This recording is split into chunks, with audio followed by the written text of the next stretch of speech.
Hola, muy buenas noches para todos. Bienvenidos a esta 10ª edición de FA en Casa. Yo soy Sharo Cerquera y hago parte de la producción del Festival FAE del 2020. Y bueno, hoy tenemos un invitado muy especial. Él es Alonso Mejía, director de la compañía Tropa Teatro de Pereira, Colombia. Alonso, muchísimas gracias por estar aquí con nosotros esta noche. Bienvenido. Cuéntanos cómo están ustedes el día de hoy allá en Pereira. Bien, al día de hoy estamos bien, pues el hecho de que estemos aquí tan cerca y tan lejos quiere decir que estamos de pie y que estamos con ganas de hacer cosas y que bueno, que la vida nos premia como con salud para poder empezar por ahí bien. Qué bueno. Y pues a partir de ahí como haciéndole el quite a la pandemia y haciéndole el quite a el virus y con los cuidados y bueno, y todo el asunto de rigor. Sí, lo sabemos. Sabemos que Colombia, bueno, ha atravesado por diferentes etapas, que la economía ha sido muy golpeada, pero que hemos tenido algunas reaperturas, han habido cierres, ha habido rebrote. Así que, bueno, primero, ¿cómo ha vivido la compañía esta transición durante esta cuarentena? ¿Cómo han vivido la cuarentena? ¿Y qué piensas tú del futuro de los artistas que viven del teatro en Colombia, especialmente en las ciudades pequeñas como Pereira, que es la ciudad donde ustedes se encuentran? Bueno, pues es que hemos estado bajo algo que hemos establecido como un principio de incertidumbre. Y entonces, a partir de ese principio de incertidumbre nos hemos movido. Lo que quiere decir es que nos hemos estado escurriendo de la realidad para poder mantenernos en la idea de la creación. Y Colombia, pues como lo dices, ha sido pues muy golpeada por esto. Ocupamos el 7º puesto a nivel internacional en contagios. Para más o menos hacer un panorama. Y luego las cuarentenas han sido muy extendidas. Somos como el país número 1 en tener la cuarentena más larga del mundo. No te creas porque aquí en Panamá yo creo que llevamos más tiempo y ha sido mucho más rígido todo, pero bueno, sigue. Y entonces, esto ha sido pues una cosa de locos. Eh, y bueno, eso ha sido pues que definitivamente ha calado en la economía, en los bolsillos, en las formas de que nos relacionamos absolutamente, tenía su recaída en los cuerpos de las personas, ya no somos los mismos desde la cercanía, ha cambiado la proxemia, ha cambiado todo. Entonces ese principio de incertidumbre creo que podría estar en la conversación permanentemente, porque siempre está planteado desde ahí. Y entonces, pues nosotros vivimos en una ciudad pequeña, que es Pereira, con unos 500.000 habitantes. Estamos en medio de los cafetales y es una ciudad que tiene una economía que bulle, pero muy de manera desde lo industrial y digamos comercial, pero artísticamente no es una ciudad que bulla arte, entonces somos pocos los grupos. De alguna manera aquí hay condiciones de cercanía, porque nosotros vivimos en un municipio que se llama Dos Quebradas, al lado de Pereira, es área metropolitana, y pues nos desplazamos en bicicleta al trabajo o vamos caminando, o podemos ir con las mascotas porque uno de los compañeros tiene una finca pequeña cercana y vamos y ensayamos ahí, o caminando o en motos. Es como una vida un poco menos complicada que en la capital. Y de alguna manera para nosotros eso ha sido una ventaja, vivir como en un lugar tan sencillo, con cosas tan sencillas, nos ha posibilitado el encuentro. Y luego con respecto a lo de cómo será que queda posicionado esto de hacia dónde va, era la última. Sí, Eh, correcto. pues partimos del principio de incertidumbre otra vez y es que supongo yo que en la medida en que algo así se haya presentado, pues tiene de alguna manera que movernos a otros lugares a los artistas, a pensarnos y repensarnos desde otros puntos de vista, desde el punto de vista estético, porque se dice que hay que reinventarnos y pues finalmente nosotros nos hemos reinventado siempre, desde que yo me acuerdo, estamos mirando cómo llegamos a los públicos. Eh, cómo buscamos oportunidades y si ahora se abre la posibilidad de que podamos hacerlo más frontal, ahora como a través de los medios digitales y la web y todo esto y la internet, pues estamos en el momento, nos tocó, no deberíamos satanizarlo y decir, pero es que no hay posibilidades. Mira que estamos teniendo una conversación importante en este momento y pues es que el tema de la distancia, de si el teatro es teatro o no porque esté transmitido a través de algo digital, eso no tiene ya discusión porque eso está chuleado para mí. El teatro es teatro y es una cosa que es del contacto, de la saliva del actor que se nota a través del reflector, de la posibilidad del equívoco, de la posibilidad de que eso sea nuevo cada vez. Y eso no tiene reemplazo, porque ya lo sabemos. Pero hay otras formas, habrá otras formas de llegar a los públicos. Eso Por ahí va. sí, eso que dices tú me parece muy importante y muy certero porque el teatro siempre ha estado en constante reinvención. No es un arte que se ha quedado estático a lo largo del tiempo, sino que, por el contrario, con todo lo que le ha llegado a lo largo de la historia, pues el teatro ha tenido que reinventarse. Por supuesto, cuando apareció la luz eléctrica, pues el teatro la acogió y la utilizó para su servicio, igual cuando apareció el cine. Y bueno, ahora con todos los avances tecnológicos, cada vez más vemos obras de teatro y compañías teatrales que utilizan la tecnología para crecer como artistas. Y El bueno, teatro también es montaje, ¿no? O sea, también claro, es montaje. exacto. Entonces, ahí no hay ningún problema porque siempre hemos estado elucubrando en torno a lo mismo. Y pues si la herramienta existe, ¿por qué no utilizarla? A mí me parece muy bacano.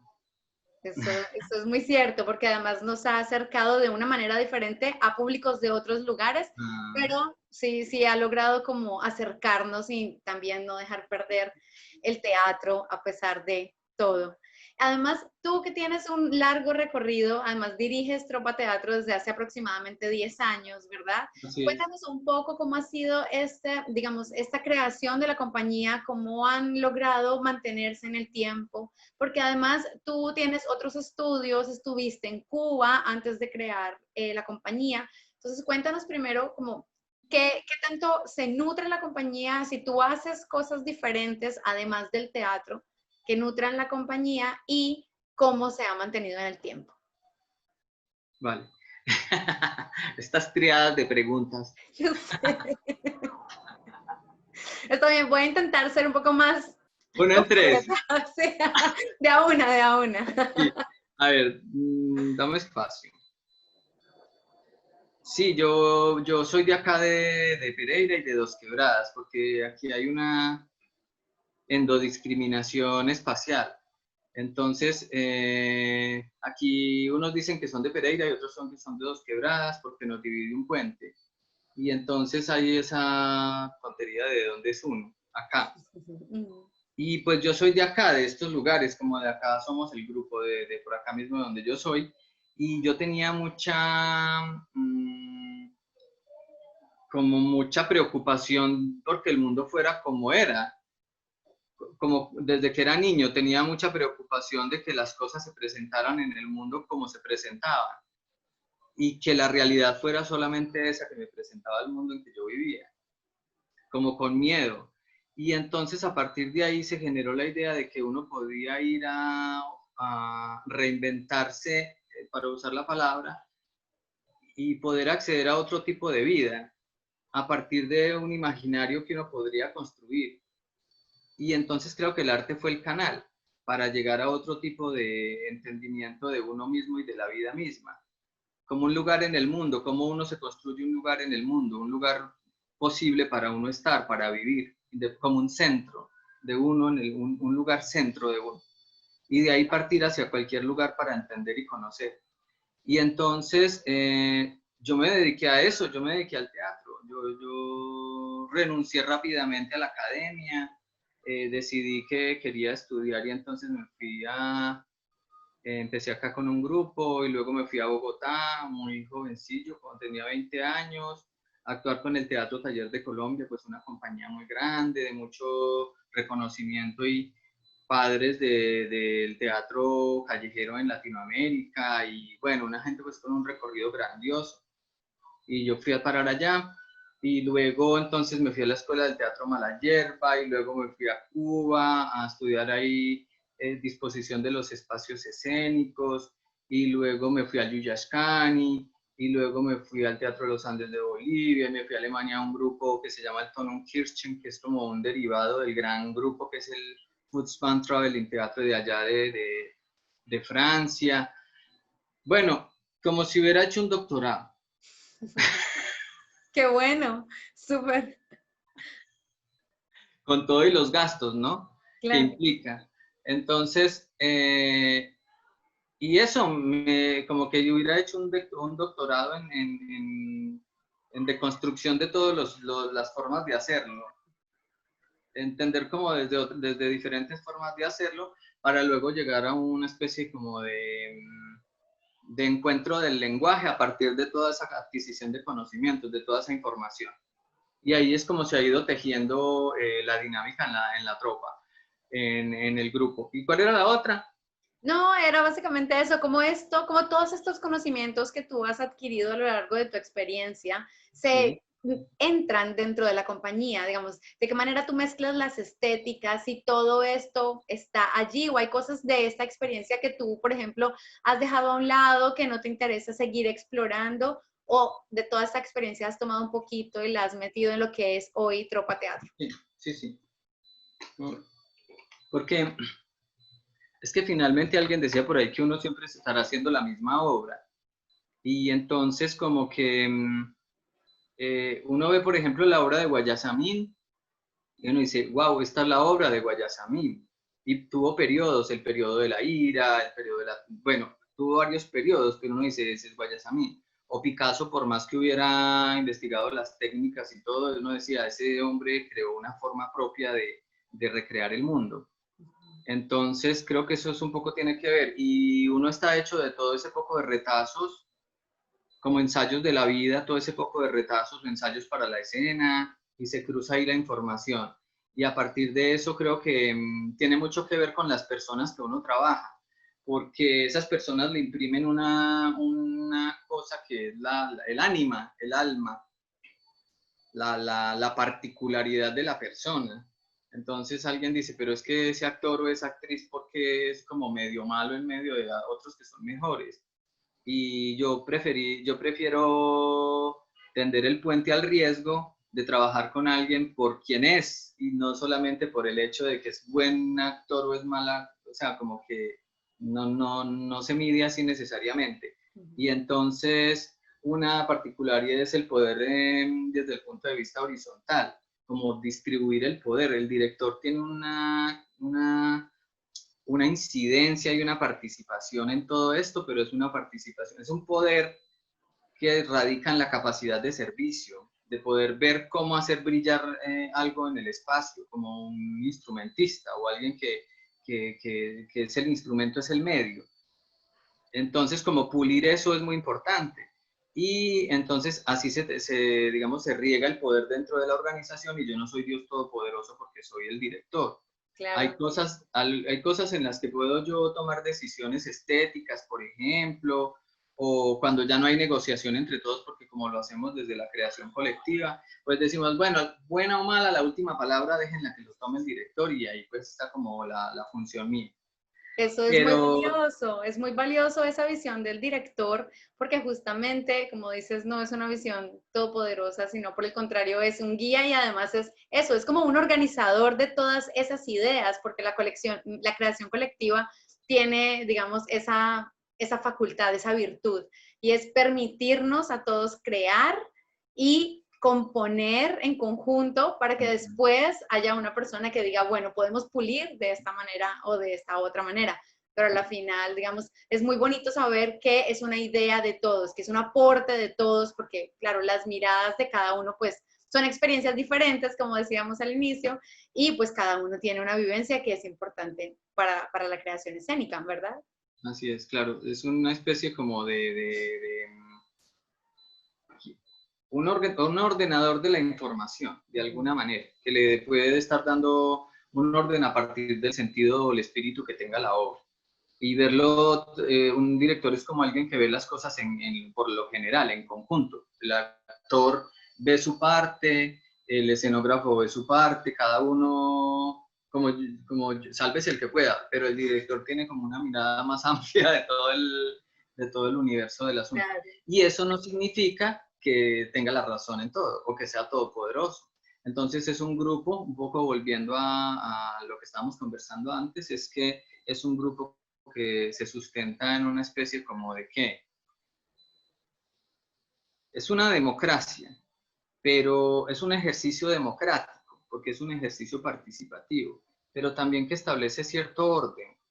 La democracia exige órdenes, o sea, de alguna manera, la democracia no es como que, bueno, ahora yo ya tengo mis derechos, porque yo los reclamé toda la vida y hasta ahora se nos dieron mis derechos, y ahora sí entonces puedo vociferar y salir al mundo y matar a otro, o ahora porque como ya tengo mis derechos ya puedo hacer todo. Entonces tiene que ver como con una cuestión del ser humano. A ver si entendemos un poco más de esto ahora que estamos en pandemia. Claro que sí. Y esto de ser una compañía en democracia, además de, digamos, además de sobrevivir a lo largo del tiempo, de sostenerse ustedes como compañía con su fuerza, con su energía, con sus aportes, ¿de qué otra manera se sostiene una compañía teatral en Colombia? Teniendo en cuenta que los recursos económicos, digamos, el apoyo del gobierno no es constante, no hay, digamos, un recurso que el ministerio dé todo el tiempo. ¿Cómo sobrevive una compañía de teatro de creación colectiva como ustedes en Colombia? Nuestra razón es como un grupo que es una plataforma de trabajo. Y entonces, en torno a la creación, la idea, lo que nos reúne a nosotros es la idea de la creación, eso es lo que nos reúne principalmente. Ese es el bombillo al que vamos todas las polillas, la creación. Y a partir de eso, entonces establecemos unos poderes. Y entonces, cuando digo que repartimos los poderes, es que hay unos fuertes. Entonces, antes en las fincas acá de café, se cultivaba solo café porque era muy fuerte. El ingreso per cápita del producto, el Producto Interno Bruto se veía, digamos, altamente beneficiado por el café y luego tuvieron que hacer una cosa que fue la diversificación. Y es que por problemas, bueno, con bichos que se comía el café, una cantidad de cosas, casi siempre corrupción, acabaron con el café, tuvieron que diversificar. Entonces ahora no solamente es café, sino también naranja, también es maíz, también es frijol, también es legumbre, también es no sé qué, para poder vender de todo. Un poco así estamos los grupos de teatro en esta condición. Entonces, tenemos una tienda virtual que creamos y la tienda antes era en vivo porque nos la llevábamos a las temporadas altas o a los eventos y teníamos una tienda pues en vivo y en directo donde vendemos pocillos, libros, una cantidad de cosas, útiles escolares, depende de la temporada porque tenemos de todo. Entonces, esa tienda se convirtió en una tienda virtual y estamos trabajando desde ese lado, unas personas que trabajan más desde el lado de la virtualidad y eso. Pero somos los mismos, siempre los mismos actores. Y luego tenemos una temporada virtual que vamos a abrir dentro de poco, donde presentamos 6 obras de nuestro repertorio y vamos a hacer un seminario sobre la creación en el grupo. Vemos que estamos pasando más proyectos a la Secretaría de Cultura, al Ministerio de Cultura, a los festivales, a donde quiera que sea, porque estamos diversificando. Entonces, eso quiere decir que yo digo, disparemos para todo lado a ver qué cae. Y entonces, porque sí es como lanzar la red, porque la idea es mantenerse haciendo bisutería, digo yo, de otras cosas que a veces no es el caso de la creación, pero que si uno hace esa bisutería, pues le proporciona dinero, los medios para que uno pueda hacer como su obra, su asunto particular. Un poco eso, ¿no? Como saltando matones. Y dentro de todo eso, ¿ustedes manejan una estética que los define? Cuando me dices que tienen una tienda que llevan a todas partes y que aquí en Panamá se conoce como un chinito, que es una tienda que tiene un montón de cosas y encuentras todo, desde medicina hasta cosas de aseo, hasta libros, ¿no? Entonces, ¿esta tienda tiene una estética de tropateatro o es dizque, un chinito donde hay de todo? ¿Cómo funciona? Y además de esa tienda, las otras cosas que están proponiendo y además los montajes que ustedes hacen se mueven con una estética particular. Sí, es que la cuestión de la estética es como una especie como de sello de algo. Y ese sello es el que uno pretende hallar. pero cuando de alguna manera se acerca más a él, le da más miedo porque dice, ahora sí la estoy embarrando porque estoy llegando al sello. Quiere decir, estoy llegando o estamos llegando a un nivel en el que de ahí cómo nos devolvemos, o cómo se mantiene eso, uno se tiene que perpetuar en la estética, o cómo hace para mantenerla una vez conseguida, o pero que es la estética, ¿cómo así? Y luego, entonces, creo que lo hemos tomado más relajados porque cada montaje tiene su propia estética. Y luego vuelvo a lo mismo, cuando lo hacen esas personas específicamente, lo tiñen de una particularidad. Entonces, hay quien, por ejemplo, crea sus personajes a partir de trapitos y empieza a coser con una aguja y un hilo y a ponerse trapos y cosas y se pone y se quita y se pone y se quita. Hay quienes desde un texto específicamente. Hay quienes desde un objeto específicamente. Entonces, en esa construcción hemos creado un derrotero, que es el actor creativo, que es de lo que hablábamos hace un momento, que es un actor que produce su propio material y que no espera que venga un director a hacer arte con él, porque los actores son como un poco como veletas, entonces a ver quién hace arte conmigo, porque yo soy actor, pero tengo que tener director, porque de lo contrario no hay cómo yo haga arte, porque ¿cómo se hace? Si alguien no hace arte conmigo, pues yo qué hago. Entonces, como muy supeditada esa relación. Y ampliando un poco más eso para crear un actor, para trabajar con un actor que puede generar material desde lo sonoro, desde los muñecos, desde las músicas en sí, desde los textos, desde el cuerpo, ¿cierto? Alguien que puede crear su material, como le venga a la persona. Un frente que es un frente musical, entonces todas las personas en el grupo interpretan instrumentos y cantan porque todo el mundo canta, ¿verdad? Entonces, no quiere decir es que no somos un grupo de música, no, es una banda teatro, ¿verdad? Bueno, y hay otra parte que es la dramaturgia escrita puramente dicha, ¿cierto? Digamos, el código de las palabras puesto en una trama, no sé qué, con una estructura, y bueno, esa parte. Y está la otra que es la de los objetos. Entonces ahí entran que máscaras, marionetas, manipulación de objetos, todo tipo de cosas de la iluminación que las creamos nosotros mismos dentro de los espectáculos.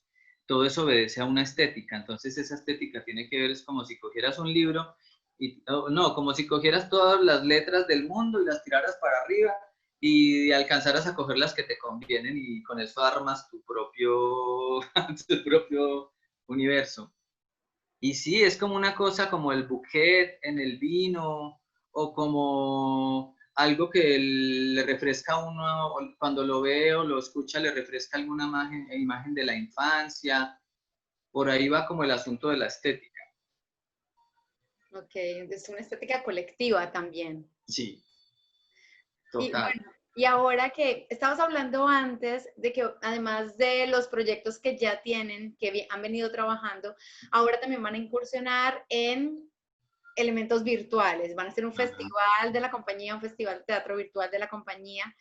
Cuéntanos un poco de esto, ese acercamiento que ustedes han tenido con lo virtual, si lo están haciendo en vivo, si han experimentado el teatro virtual en vivo, o si estos son grabaciones de las obras que ustedes ya tienen en repertorio, o cómo, primero, cómo se han sentido con la exploración en lo virtual y cómo va a ser este festival, ¿qué me cuentas? Entonces, ha sido de todo lo que dijiste y más. Entonces, lo primero fue que antes nosotros hicimos ya 3 series web para unos proyectos específicos. Entonces, hicimos una serie web para la Universidad Tecnológica de Pereira, donde hablábamos del paisaje cultural cafetero, que esto es declarado Patrimonio Natural Universal por la UNESCO. Esto acá es una belleza. Los paisajes son soberbios, soberbios. O sea, aquí y hay cantidad de aves, entonces la gente viene a escuchar aves de cualquier lugar del mundo, hay gente escuchando aves acá, y los ríos no sé qué, y las montañas, y bueno, y el café, entonces esto hicimos una serie con la Universidad Tecnológica para mostrar la belleza de este territorio. Pues la belleza del campo, porque hay también unos esperpentos tremendos y unas cosas de fealdad terribles acá en estos países y el paisaje cultural es bellísimo, pero la corrupción también es absolutamente denigrante, o sea, unas cosas bravísimas. Y bueno, hicimos un par de series más, entonces ya habíamos hecho este ejercicio y también habíamos planteado un ejercicio que se llama La Bacanal, una obra que creamos que se llama La Bacanal, donde la trama incluía que la obra teatral se desarrollaba en un set de televisión. Entonces, con cámaras y con todo el set de televisión, nosotros hemos coqueteado mucho con la idea de los formatos, y es que sean formatos absolutamente sencillos y breves de armar o desarmar en cualquier lugar donde estemos, que la iluminación no sea el centro de la obra, sino que sea el actor puramente y las cosas que él genera, como un universo muy particular. Y entonces como muy vinculado también con con el mundo audiovisual, gente que hace fotografía en el grupo, gente que hace ya cámara, o yo he trabajado haciendo casting con actores para alguna película acá y algo otros en el aspecto técnico. Entonces no era tan desconocido, tan lejano, afortunadamente. Entonces, ese es un antecedente. Luego tomamos todas las obras que ya teníamos grabadas, que fueran mínimamente presentables, y las montamos en un festival virtual. Luego tomamos un par de cosas del Ministerio de Cultura que ya teníamos aprobadas para este año, pero no podían hacerse de manera presencial y las convertimos en contenidos virtuales, que fue un Pinocho que además creo que te compartimos. Sí, sí, sí. Y también fue una Bacanal, que ya es una obra para adultos que te ha de llegar entonces en el momento si no la tienes. El caso es que es otra cosa, una cosa para adultos totalmente diferente, y la convertimos a los formatos audiovisuales. Y ahora mismo estamos planteando también hacer una serie de contenidos teatrales digamos, en un código teatral desde el punto de vista del lenguaje, pero también pasado por medios audiovisuales. Y aquí va la cosa. Te conté de 4 aspectos que trabajamos en el grupo, ¿verdad? El actor creador, la música, los objetos y la dramaturgia. Y estamos por incursionar en un quinto elemento, que es el mundo audiovisual, como a través de las cámaras, como a través de la posibilidad de la luz, de la fotografía, entonces estamos explorando en ese quinto elemento, que vendría de alguna manera a ser como, digamos, como los abrevaderos de donde nosotros nos nutrimos para crear nuestras obras. Alonso, ¿y tú crees que lo virtual se va a permanecer en el tiempo, se va a quedar para el teatro?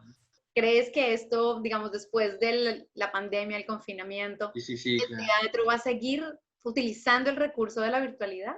Sí, sí, sí, claro, mujer, eso llegó para quedarse, porque es que si seguimos repitiendo los modelos del oscurantismo, si todavía, es que nosotros todavía somos medievales, los mismos principios se siguen repitiendo, o sea, todavía dicen que las mujeres son brujas, todavía la iglesia y los cultos religiosos entonces rigen o son parte de los poderes asociados con los políticos, todavía tenemos poder pastoral que dice que el cura está por encima del pecador, el policía está por encima del ciudadano, el médico por encima del paciente, y así es como funcionamos en esta sociedad, un poco medieval. ¿Cómo no va a permear de ahora en adelante al mundo del arte en general esta cuestión que nos supera a todos? Porque a todos nos dejó, como se dice popularmente, con los calzones abajo. Entonces yo me imagino que eso va a traer sus cosas. Ahora, encuentro una cosa a favor, que me gusta mucho pensarlo. Puede ser que arañemos un sentido estético, poético, y que arañemos un sentido de entendimiento del mundo de la pandemia. Puede ser que en el mejor de los casos podamos hacer eso. Y valoremos el encuentro de otro modo. La posibilidad de verse, de conocerse, de tomar café, de hablar, del face to face.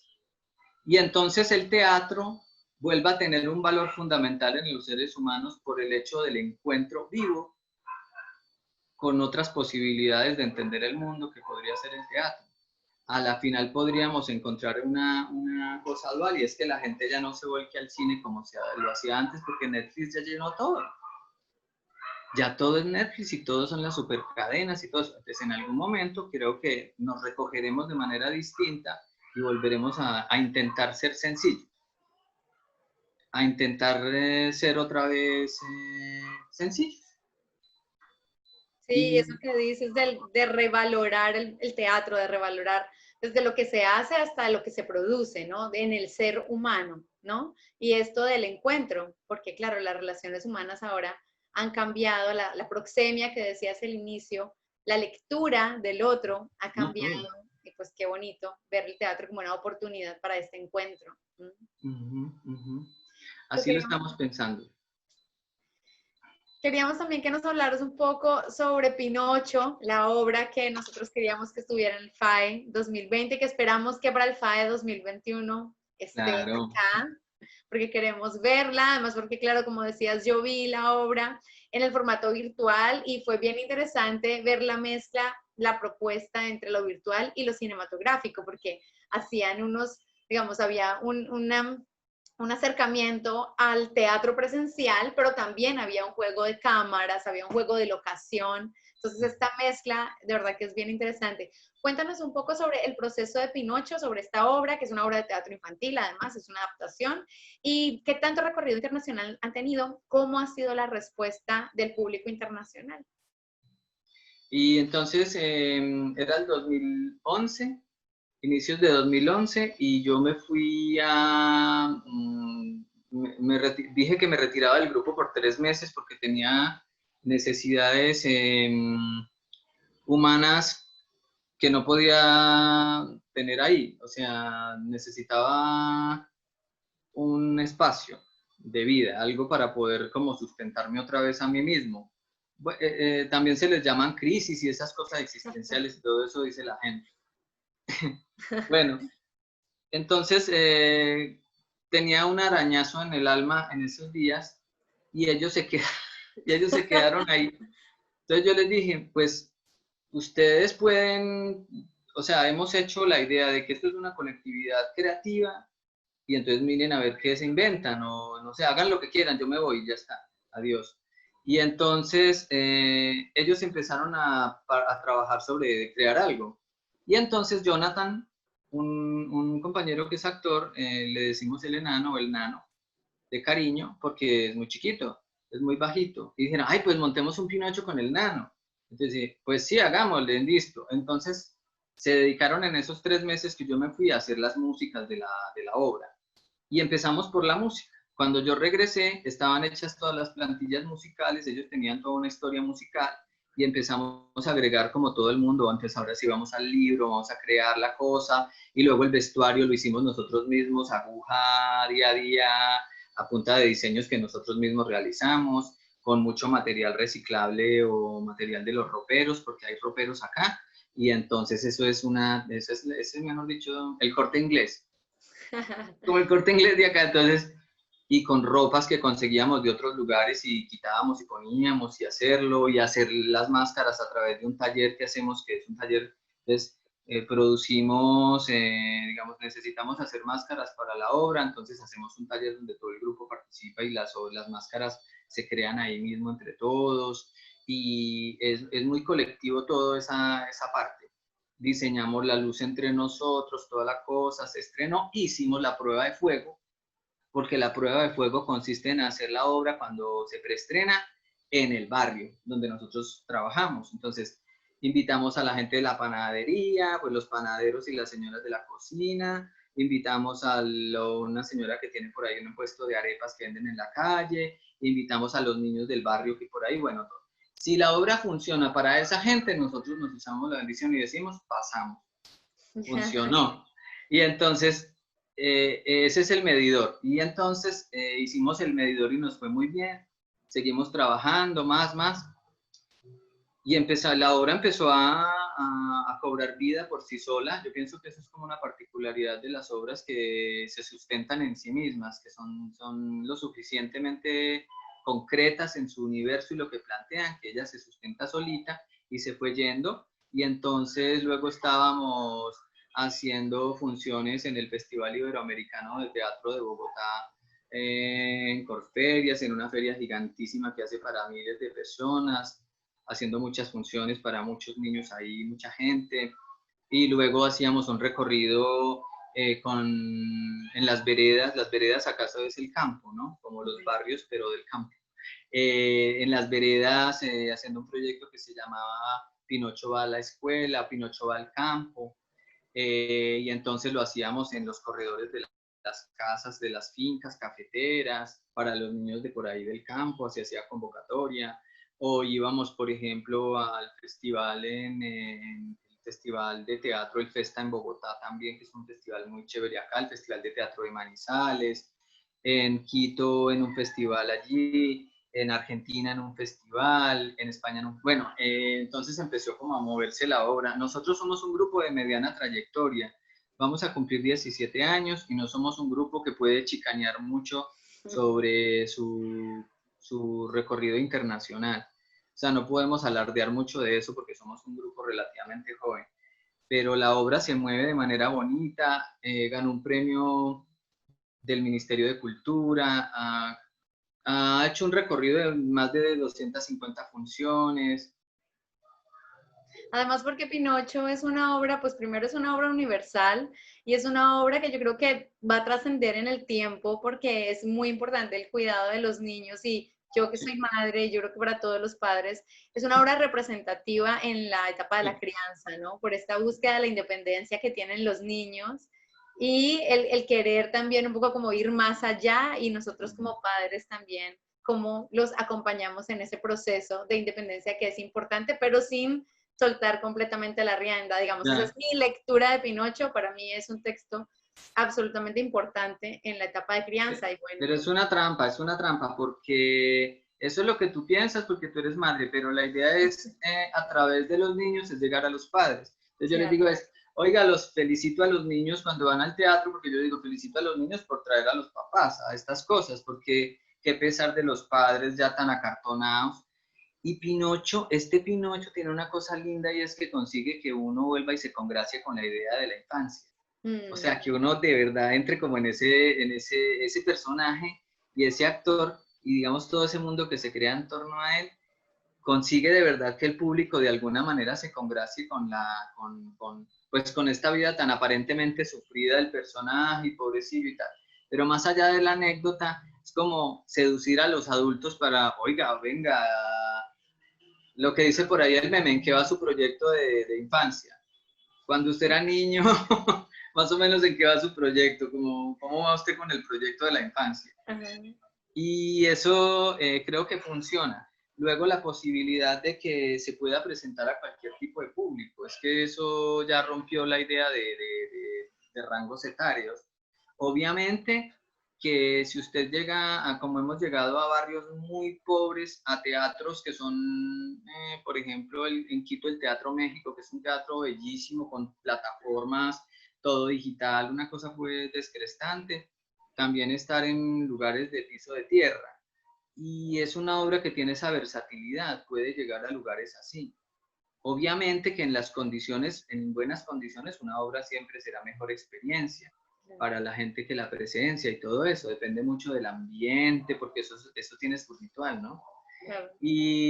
Pero sí, una obra que puede ser versátil, que la gente se puede reconocer con los personajes, que no exige tanto rollo como para introducir a los niños y a las niñas que apenas están viendo teatro por primera vez o que son nuevas las experiencias en teatro, no darle un ladrillazo en la espalda para que con una obra hecha de espalda a los niños, pues una obra que tal vez no pertenece a ese segmento de, no sé, o a veces, por ejemplo, hay obras que funcionan muy bien, pero si las pones en una cancha de fútbol o en un lugar donde no, el espacio la deslocaliza y la desconfigura absolutamente.